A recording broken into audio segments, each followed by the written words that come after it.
seja bem-vindo a mais um episódio aqui do podcast do Empreende Brasil Club. Eu estou aqui com um dos membros do Empreende Brasil, ele que é o Renato, CEO do Moreira Mendes Grupo Empresário, Empreendedor, e assim a gente vai saber desenrolar esse currículo aí, né, gente? Mas antes, sou Ellen Lourenço e estarei aqui conduzindo mais um episódio com esse bate-papo, com esse cara aqui, que é o Renato. Renato, primeiramente, seja bem-vindo, sinta-te em casa. Para mim é uma honra, um prazer estar essa mesa aqui com você e conhecer um pouquinho da sua jornada, da sua trajetória, da sua história, tá? E para começar, é aquela pergunta que é de praxe, né? A gente sabe que por trás de um CNPJ existe um CPF, existe um ser, e eu gostaria de conhecer esse ser. Fala um pouquinho sobre você, quando que o empreendedorismo bateu na sua porta, papagaio, periquito, mosquito, sabe aí esse lugarzinho aí? Certo. Conta um pouquinho pra gente, se apresente. Perfeito, Eli, obrigado. Prazer estar aqui com você, prazer estar aqui com vocês, né? É uma alegria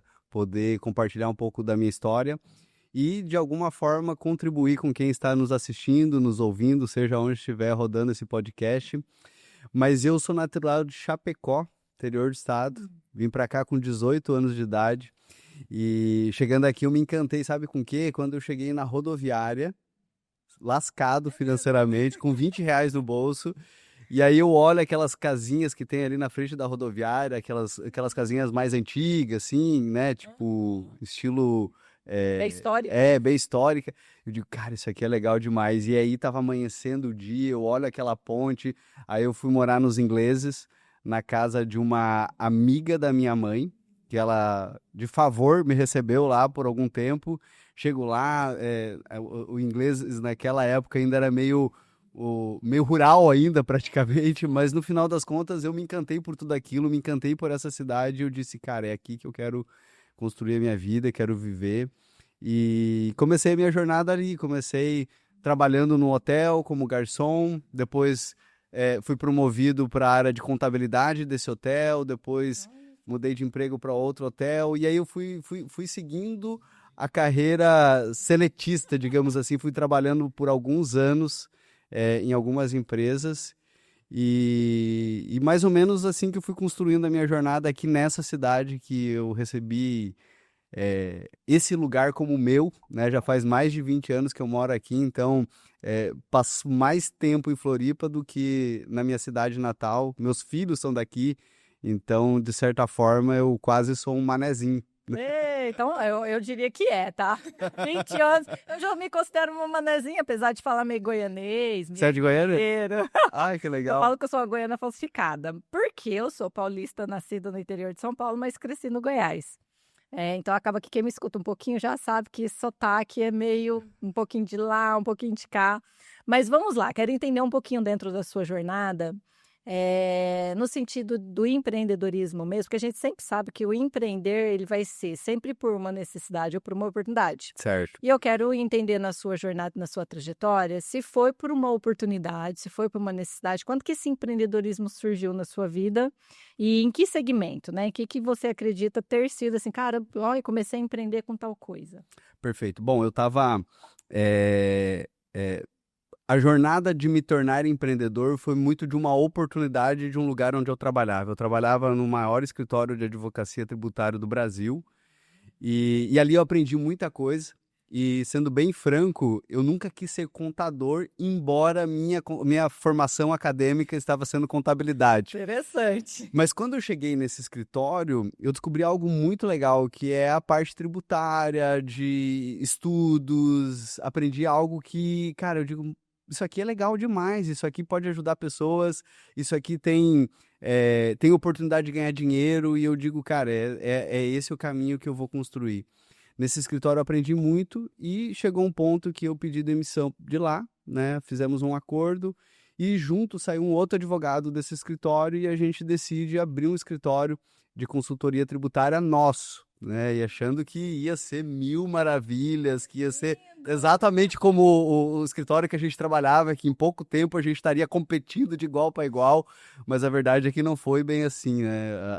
As adversidades de você empreender, sobretudo quando você não tem histórico familiar, você não tem pessoas hoje eu conheço muitas pessoas que, o meu pai era empreendedor, me tornei empreendedor.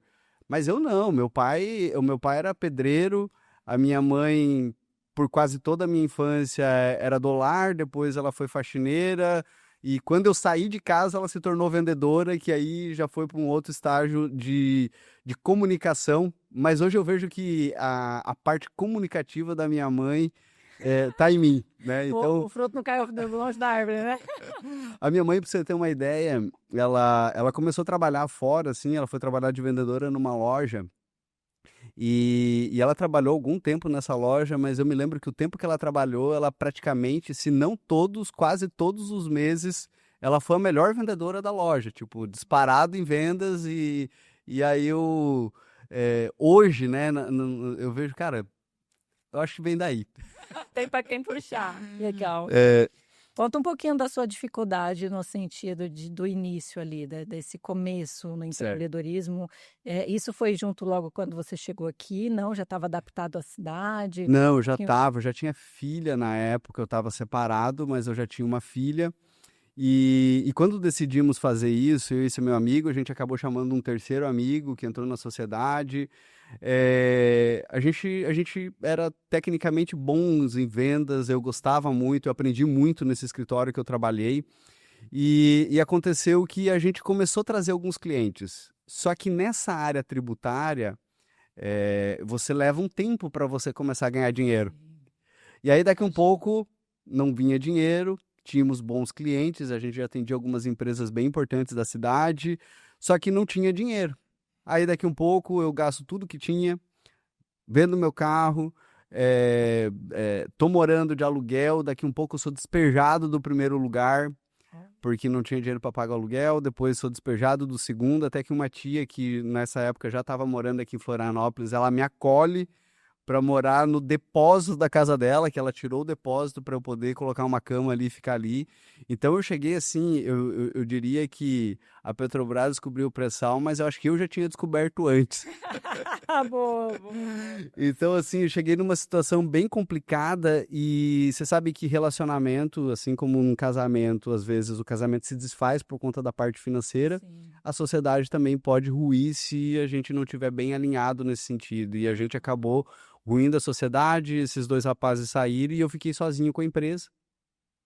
E houve uma grande movimentação na minha vida no quesito espiritual. Houve uma movimentação também de buscar um autoconhecimento, né? Buscar mais de Deus, conhecer mais de Deus.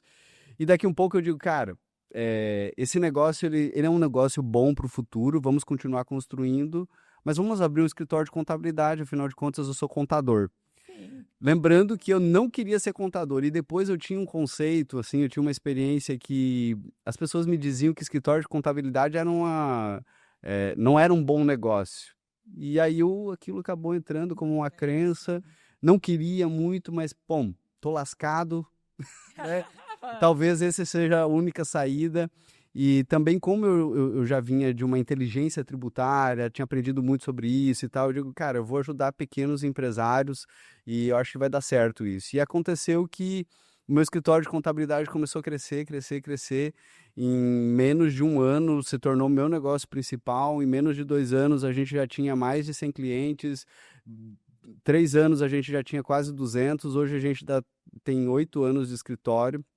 A gente tem mais de 350 clientes e a gente tem avançado, só que aí o que acontece, né? Você falou, né, Moreira Mendes Group. É que Moreira Mendes é a contabilidade, a gente acabou tendo outras frentes.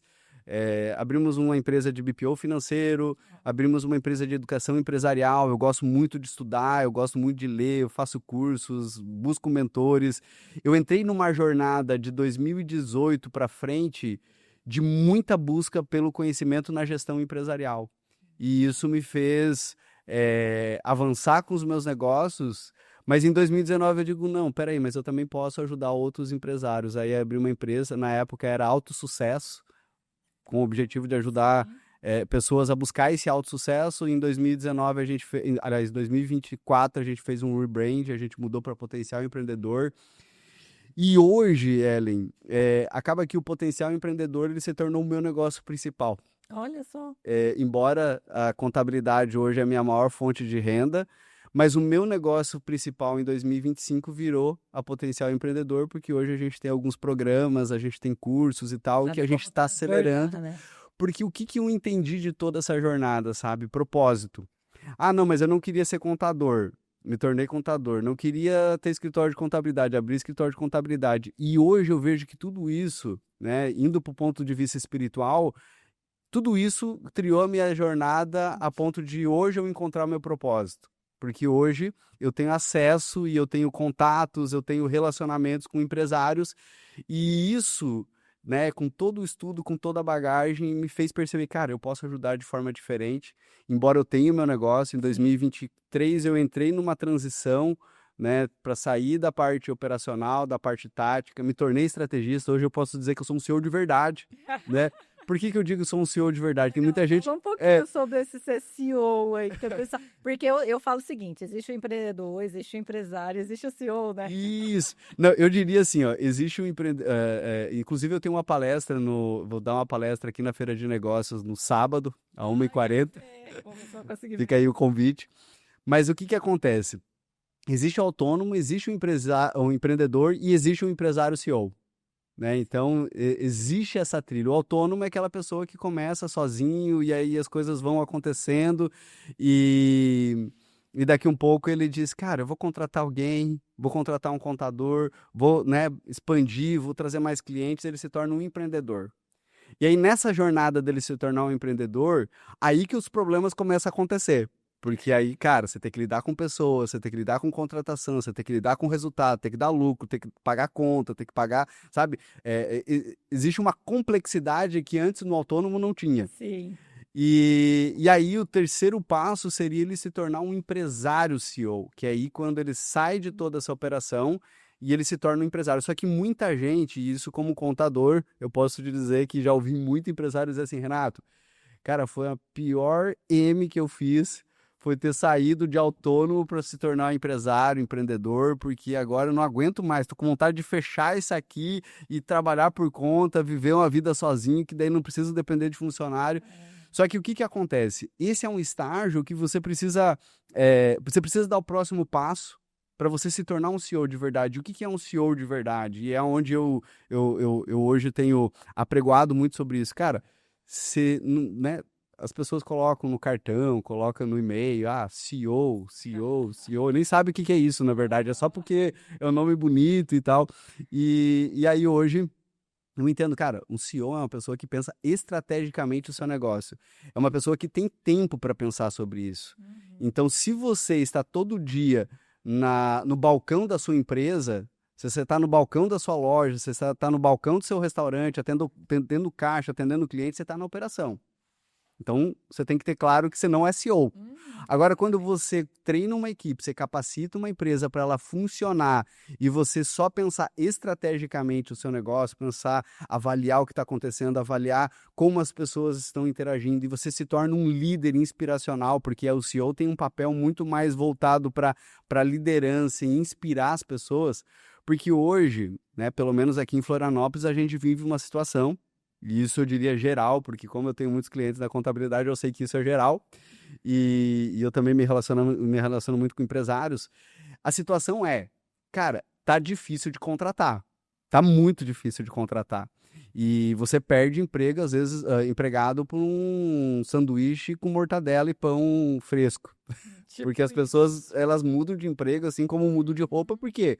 Porque, cara, tem oportunidades. Então, o que acontece? Você precisa construir uma empresa que ela seja desejável para os empregados, né? Simon Sinek diz que quem não entende de pessoas não entende de negócios. Então você, como CEO, você precisa estudar pessoas. Como você atrai, como você constrói cultura, como você desenha os processos dentro da sua empresa, como você cobra, como você lidera, como você, sabe? Olha, mostra para onde estamos indo, porque assim como eu, assim como você, e eu tenho certeza que muitos telespectadores têm o desejo de cumprir um propósito. Hoje a gente está muito nessa esfera de, poxa, qual é o meu propósito, para onde eu vou? Então, assim, legal, isso é bom para todo mundo, é bom para o seu funcionário também. Então, o seu funcionário precisa ver, cara, tem propósito nessa empresa? Exato. Sabe, Ellen, a coisa assim que já aconteceu comigo algumas vezes, mas uma que me marcou muito foi de uma sócia que quando ela era auxiliar, de departamento pessoal, ela recebeu uma proposta para ganhar quase 3 vezes o que ela ganhava no escritório. E era uma pessoa, a gente estava começando com o escritório, tinha talvez 50 clientes, tinha 5 funcionários e tal, e ela chegou um dia para mim assim, Renato, eu recebi uma proposta para ganhar quase 3 vezes mais, mas eu vou ficar. Eu falei, tá, mas vai ficar por quê? Ela falou, porque eu acredito no que está sendo feito aqui, eu acredito na empresa, eu acredito no que está sendo construído e eu quero crescer junto com a empresa. Então isso me deixou muito feliz, sabe? E no final das contas, Ellen, é isso que nós, empresários, CEOs, temos que fazer, sabe? Nós temos que ser inspiracionais, nós temos que mostrar para as pessoas que é muito mais do que um lugar que se ganha dinheiro, embora o dinheiro seja importante. Deixa de ser só para você, né? A partir do momento que você compartilha de um propósito, ou seja, beleza, veio de uma ideia, e criei a empresa, ela surgiu, era algo que vem de dentro, de nós. Mas a partir do momento que a gente começa a ter essa percepção de para mim, para quem mais, esse transbordo no sentido de que vamos pensar nos princípios, valores, missão e visão e um propósito compartilhado, porque um propósito que eu tenho pode ser um propósito que alguém mais busca e procura e eu talvez já tenho isso ali. Exato. Então acho que o CEO ele tem que ter essa visão e esse papel, né, no sentido de, cara, o que eu posso fazer para contribuir no impacto da sociedade, da região, da comunidade como um todo, como empresa, né? Então, eu acho que vai muito disso. Eu queria ouvir um pouquinho do seu ponto de vista. Você falou, mas eu quero aprofundar. Dentro de um cenário de experiência que você vive hoje com empresários, esse comportamento cultural, a gente, inclusive, até quem está acompanhando todos os episódios, falamos disso num dos episódios aí, que foi com a Grazi, se eu não me engano, não lembro os nomes, gente. Mas a gente falou sobre essa questão da cultura, do comportamento e principalmente sobre a diversidade das equipes. Porque a gente tem equipe tudo misturado, uma de uma faixa etária, geração Y, geração Z, geração C. E a gente sabe o quanto isso interfere no sentido de realmente administrar uma empresa como um todo. E aí você, como uma visão de contabilidade que está ali sobre a área administrativa de uma empresa, o que rege o seu faturamento, o que você acredita ser a maior dor desses funcionários e o que você poderia contribuir talvez para ser uma dica, uma solução, algo que a gente poderia fazer para pelo menos amenizar essa frustração? Perfeito. Eu vou falar o que eu faço, né? Eu acho que a verdade está no que a gente faz. Eu acredito na cultura, mas numa cultura, não uma cultura adaptativa às pessoas, uma cultura clara de quem nós somos. E eu vou te falar como é que a gente lida lá no nosso escritório. Nós somos assim. Essa é a nossa forma de pensar, essa forma, né? Nós temos valores muito bem definidos e os nossos valores, eles não vão só numa parede bonita. Os nossos valores, eles de fato são trabalhados, a gente tem dinâmica, a gente tem métricas para avaliar as pessoas que estão se desempenhando nos valores. É algo assim que para nós é inegociável. Então, assim, eu tenho isso muito bem desenhado. Então, quando a pessoa entra, primeiro ele vai passar por um processo de entrevista e tal, a gente vai explicar para ele. Se ele quiser, ele entra. E aí depois ele passa por um onboard, onde a gente vai aprofundar isso e ele vai nos dar clareza agora do que ele vê sobre os valores, o que ele vê da nossa cultura a partir do que ele entendeu até então. E depois ele vai viver isso. E assim, o que acontece? Muitas vezes a pessoa não aguenta um dia. Vem trabalhar um dia, no outro, não, agora que eu lembrei que eu moro longe, manda uma mensagem assim, agora que eu lembrei que não era isso que eu queria. Achei que eu ia dar conta da rotina. Agora que eu lembrei. Então, tá tudo certo. Tá tudo certo. Pô, que legal que você lembrou que você mora longe, né? Porque a cultura, ela atrai, mas ela expele. Então, o que ela faz? Ela atrai as pessoas que fazem sentido. E de verdade, eu quero pessoas que estejam conectadas com aquilo que a gente está fazendo. Se não, tá tudo certo, sabe? E assim, a gente respeita, a gente recebe todo tipo de gente. A nossa cultura, os nossos valores, qualquer pessoa pode cumprir. Como, por exemplo, temos uma cultura de honra. Esse é um valor inegociável para nós. Temos uma cultura de honra. O que é ter uma cultura de honra? Cara, eu honro meu cliente, eu honro meu colega, eu honro as pessoas que estão ao meu redor, eu honro os meus parceiros. Isso é uma coisa que para nós é inegociável. E a gente trata disso. Poxa, mas o que é honra? E a gente ensina os nossos colaboradores sobre isso. Isso é uma coisa que qualquer um pode fazer. Qualquer pessoa pode fazer. Mas se isso não fizer parte do teu valor, Se honrar os outros, se servir, se doar pelos outros não faz parte de um valor pessoal seu, tá tudo certo. Não vamos ficar insistindo naquilo que não é bom para você. E a outra coisa que a gente faz é dar clareza para onde a gente está indo, sabe? Hoje o nosso negócio principal, e eu acredito que financeiramente ele sempre vai ser o nosso negócio principal, é a contabilidade. Então nós temos uma visão a longo prazo e a nossa visão é ter 3.500 clientes. Então tudo que a gente faz é intencional e estrategicamente alinhado. Então hoje eu falei para você que Renato Moreira, o meu negócio principal é a parte de educação. Hoje eu estou investindo mais na minha empresa de educação empresarial. Por quê? Porque eu entendi o seguinte, que se eu formar o meu cliente, se eu investir nele, às vezes eu posso não ter o maior mercado da cidade dentro do meu hall de clientes. E talvez seria muito difícil eu trazer para ele dentro do meu escritório. Mas se eu fizer o meu mini mercado que está ali e a gente está atendendo, ele crescer, ele vai ser um cliente que vai pagar mais. Né? Nós temos um outro valor que o nome do jogo é resultado. Então, assim, quando eu tenho mais resultado é quando o meu cliente tem resultado. Então, eu ensino o meu cliente a ter mais resultados. Ele cresce. Ele vai ser, né, grato a mim porque eu estou ali acompanhando e ajudando ele. O que ele vai fazer? Vai me indicar outro. Então, hoje nós temos uma campanha lá no escritório que é 1 por 1. Então, todo ano, cada cliente que a gente tem precisa indicar um novo cliente. É claro que dentro dos nossos estímulos ele acaba indicando mais, mas às vezes não fecha. Então, assim, cada cliente tem que trazer um novo cliente. Então, isso vai fazer a gente dobrar de cliente a cada ano. E sem sombra de dúvidas, a gente vai chegar a 3.500 clientes em breve. Né? Agora, sim, as pessoas precisam olhar, cara, para onde a gente está indo? E às vezes o que acontece com as empresas? Não comunicam.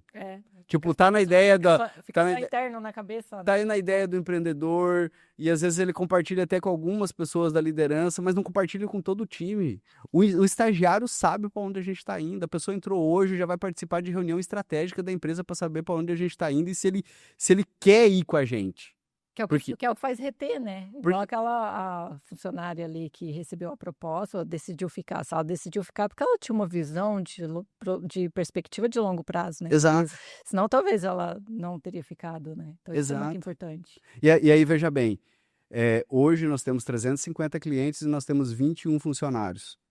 Se nós tivermos 3.500, vamos imaginar que multiplicando pelo mesmo fator seria 210 colaboradores.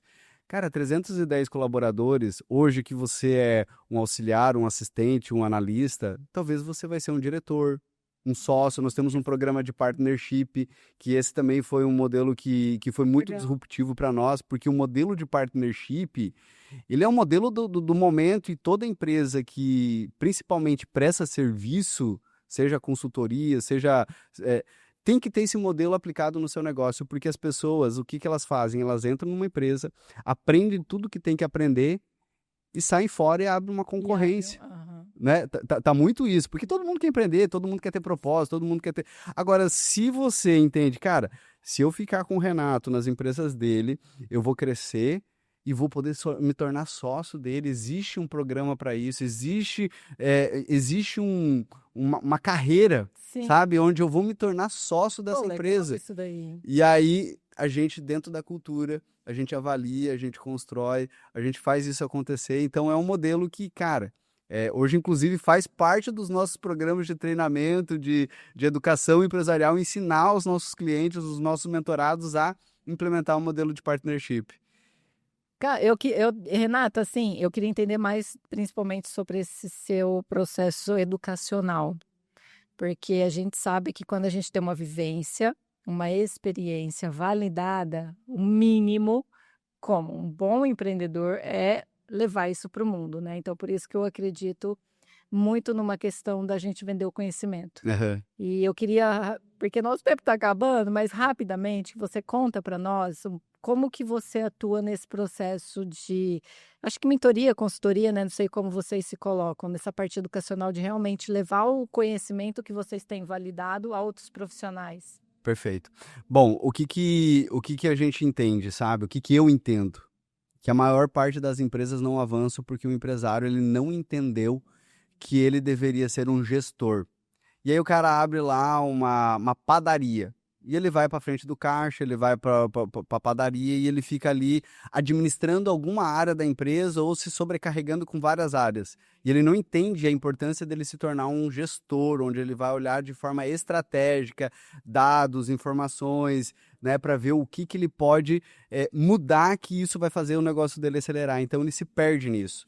Então dentro da educação a gente constrói um programa para levar ele a esse entendimento. E aí são várias coisas que a gente faz, como, por exemplo, a gente tem uma imersão que acontece de tempos em tempos, a gente traz os nossos clientes para dentro do nosso escritório para passar o dia, ter uma vivência na nossa empresa, para entender como é que a gente faz programas de mentorias individuais também, onde pega alguns empresários, olha, vamos construir isso aqui, vamos lá juntos, eu vou te pegar pela mão e por um determinado período, que normalmente é 6 meses, a gente vai construir isso e eu vou fazer isso junto com você. E aí entra o Renato, é o que eu amo e eu faço isso. E aí a gente faz também algumas imersões, alguns eventos de network, de aprendizado com públicos de fora. E aí a gente traz outras pessoas que vão ter um primeiro contato com o nosso negócio, vão ter um primeiro contato. E aí daqui um pouco, mas é legal, é uma contabilidade diferenciada. Tô vendo. Então assim... esse é o ponto, sabe, Ellen? De você ser disruptivo ao ponto de você entender aonde você vai colocar forças que vai fazer com que o seu negócio cresça, né? Como o nosso valor nós temos como valor, o nome do jogo é resultado, cara, tudo precisa ter resultado. Então, aonde eu coloco mais força? Hoje eu sou um CEO e não é porque eu trabalho mais. Muito pelo contrário, eu trabalho menos. Para você ter uma ideia. Só que CEO de verdade quase não trabalha, né? É o ideal. É estrategista, sabe? Hoje eu trabalho das 9 da manhã às 11, eu vou para casa, faço o meu filho dormir, almoço com a minha família, levo as crianças às 1h30 para a escola, 6 horas eu tô saindo do trabalho para pegar eles na escola, tenho tempo com família. É claro que alguns eventos eu preciso sair à noite ou final de semana e tal, mas de maneira geral é essa a minha rotina. E essa rotina que eu escolhi para quê? Para eu não perder a minha família. Outro dia eu dei uma mentoria para um advogado que ele dizia, Renato, eu trabalho das 7 da manhã às 10, eu tenho um filho de 3 anos, eu disse para minha esposa, é temporário. E eu falei para ele, cara, mas é o temporário na fase mais incrível do teu filho, porque o meu tem a mesma idade que o seu e eu acho incrível. Né? Assim, ó, até os 4, 5 anos é a fase mais assim apaixonante de uma criança. E você vai perder isso. Tudo dá para conciliar, né?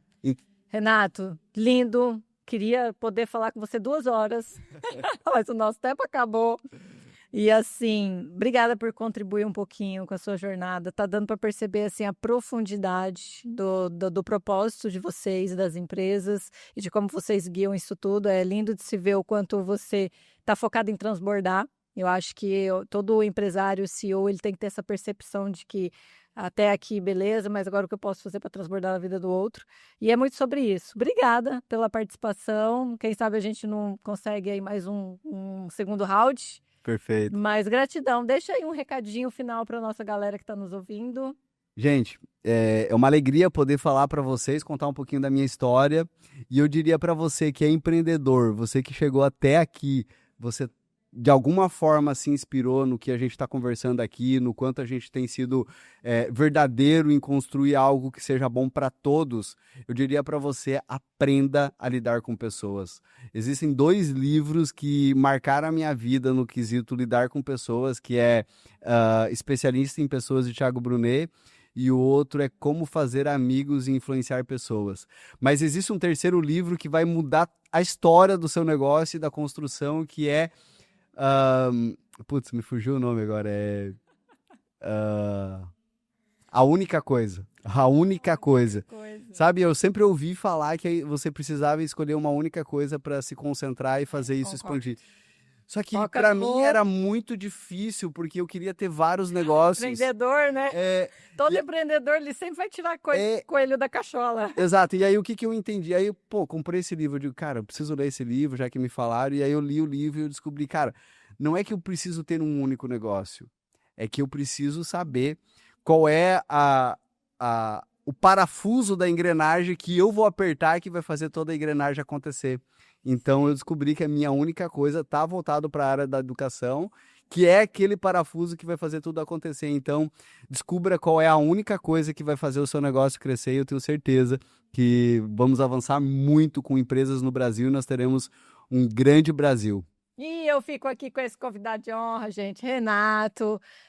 Segue ele lá nas redes sociais, obviamente, que você vai encontrar todas as informações desse nosso convidado aqui, porque ficou com vontade, a gente quer mais, né? Para saber mais, aprender mais. Obrigada mais uma vez, Renato. Fique ligadinho. Tem, com certeza, aí se você rolar e para baixo, você vai ver mais episódio, hein? Porque não acabou. Te vejo no próximo e o Empreende Brasil ainda está rolando. Um abraço.